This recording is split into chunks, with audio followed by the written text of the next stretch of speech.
So this is a key idea. This one idea changed absolutely everything for me. And it's the idea that products and services don't make money, product and service ecosystems make money. Now, what do I mean by that? I mean that a business is not about one product or service. It's about having at least 4 products or services that all work together to create a lot of profit and to create a really nice, smooth journey for customers. Let's break them into 4 categories and we'll talk you through each of the categories so that you can implement this in your business. So the first product is called a gift product. A gift is something that you give away so that you can get more attention. It's typically the first thing that people get that is of value to them. A great example of a gift would be a piece of content, but not just any piece of content, a good, long quality piece of content. Maybe it's a podcast episode, maybe it's a video masterclass, maybe it's a PDF document where you take people through a key idea. It's a white paper or a report. The key thing is that it's no strings attached. You don't even ask for name and email, you just let people download it, you just let people see it. One of the reasons that I put a lot of long form videos on YouTube is because that's my gift, right? I gift that out to the entrepreneurial community, and many people, I think millions of people, have actually come across my work as a result of just sharing stuff online. The other thing to consider when you're putting a gift in people's hands is the way that the gift is wrapped. So if I took a beautiful diamond necklace and I put it in a plastic Tesco shopping bag and I handed it to someone like that, that wouldn't feel like a gift, even though it's a valuable diamond necklace. But it's got to be presented in a beautiful box with a ribbon and a bow and a card. Right now it feels like a gift. So the way that you present the gift is also really, really important. So if you do have some really nice long content that you've previously created, make sure that that's beautifully designed into a PDF document. Make sure your videos are beautifully designed. Put some thought into the packaging of the gift. Make sure it feels like you've given someone something of quality and value in the way that it's presented to them. Some of the content that you've got could be really nicely packaged if you just put it on a beautiful landing page. So rather than just kind of having it available somewhere on the internet, put it all onto one landing page with really nice clear descriptions about what that content is and what it does for people and how it's delivered. The key thing though is just make it freely available. Make sure that people don't have to opt in just yet, right? They can just access it, they can see it, they can check out what it is that you do, and it's presented to them in a really nice way. Product number 2 is called a product for prospects. This is the first time people actually engage with you and they give you their name, their email, maybe other bits of data. Maybe in some cases they even pay for something. So a product for prospects is that first thing that we do with a business or a brand that allows us to test out that business or brand.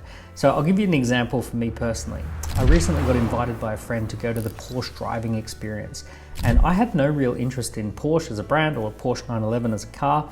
But after 90 minutes driving the Porsche around the track, I started thinking, maybe I should get myself one of these. I certainly felt a lot more connection to the brand after going to the driving experience. So that's a perfect example of a product for prospects. It's a lot cheaper than a Porsche 911, but it's something that I can buy, it's something that I can experience the brand without much time or effort or money relative to the commitment of the core product. So what we're looking for here is something that is the Kickstarter. It's the first thing people can do with you. I'll give you some examples. An online assessment is a really, really powerful product for prospects because by its nature, it captures a lot of data and it helps you to build a very clear bridge as to how someone could benefit from what it is that you do. Another one is an introduction event or an introduction workshop. Really, really powerful to put one of those in place so that people can learn what you know and they can start building that mental bridge as to how they're going to work with you. Another one that I like is an online discussion group where people join a discussion so that they can meet other people, they can network, they can get some exposure to key ideas, they can kind of see how you interact with your community. And another one to keep in mind, especially if you sell to corporate, is an initial fact find. This is where the corporate can often spend $2,000, $3,000, $4,000, $5,000 just getting you to come in and do some digging around, conduct some surveys, put together some internal workshops, and sometimes corporates love to do that first little piece of work before they commit to something much bigger. All of that fits under the banner called a product for prospects. The purpose is not to make money, it's to get people to clearly understand why they should work with you and to also get to know you, like you, and trust you. The third product is the core product. This is what you're known for. It's the main thing that you do. It's the main event. And you should think of this as a full and remarkable transformation. This is something that transforms people's lives or it transforms their situation. It's the main thing that your business was set up to do. If you're an airline, this is the flights. If you're a car company, this is the car. If you're a consulting firm, this is your main consulting package, right? So this is the main package of what it is that you do. It's what you're known for doing as a business. It's very often the case that a core product can have different versions. You could have a bronze, silver, and gold version. You could have a business class, first class, and economy version, right? So you can actually have different versions of this core product, but ultimately it's a transformation. It takes people from where they are to where they want to be. It's all packaged up, nice and clear. It's got lots of case studies, testimonials. It's got a brochure or a website for it. People can clearly see this is the main event. If I've done the product for prospects, essentially the next step is to buy the core product. The core product should also represent the bulk of revenue. If I was to examine your profit and loss statement, the vast majority, the big chunk, the big line at the top would be the core product. That's the majority of the revenue that's coming in. That's what we see people spending the most amount of money on. Product for prospects, if you did charge for it, it was a small amount just to get a little bit of commitment, or it was a small amount just as a filter, but the core product is priced so that makes up the bulk of revenue. Once again, I want you to think about the way that it's all packaged up. A product should feel special. Think about what it's like to open up a brand new Apple product. People should feel a sense of achievement or a rush of excitement because they've finally got access to your core product. There should be some sort of an unboxing experience or a onboarding experience, and makes it almost feel like they've been welcomed into a special club for people who have bought that core product. Finally, product number 4 is called a product for clients. So after people have experienced the core product, they're going to want more from you because they had such a positive experience from your gift and your product for prospects and your core offering. They're going to think, how do I work with this company for an ongoing period? How do I maintain this transformation over time? So think about it like this. We talked about Porsche, the driving center, and then there's the Porsche 911, the core product.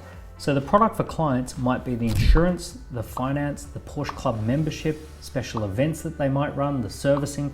All of that comes after you've got the core product, the Porsche 911. So these are often recurring revenue products or subscription products. These are things that are upgrades over time. So this is called product for clients. Now here's the interesting thing. When I've looked at a lot of people's businesses, I know that the gift and the product for prospects dictate how many customers come through. The core product tends to dictate how much the business makes in terms of revenue, but the product for clients tends to dictate the profitability and also the valuation of the business. Many businesses achieve much higher valuation because they have subscription revenue, they have long-term commitments with clients, they have a longer lifetime value of a customer. So the valuation of the business goes up if you've got a really good product for clients as well.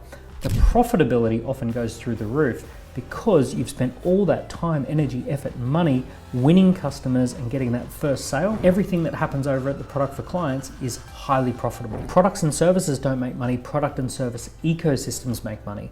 So you might be surprised to discover that businesses like Porsche and BMW, they only make 4 or 5% profit margins on their cars, and they make 40 to 50% profit margins on their financial services. But the only reason they have such high profit margins on those products is because the cars covered the cost of doing everything else. If they were to spin those businesses off in two directions and they only had the financial services, the profit margins would drop through the floor because without the cars, the profit on those products isn't there.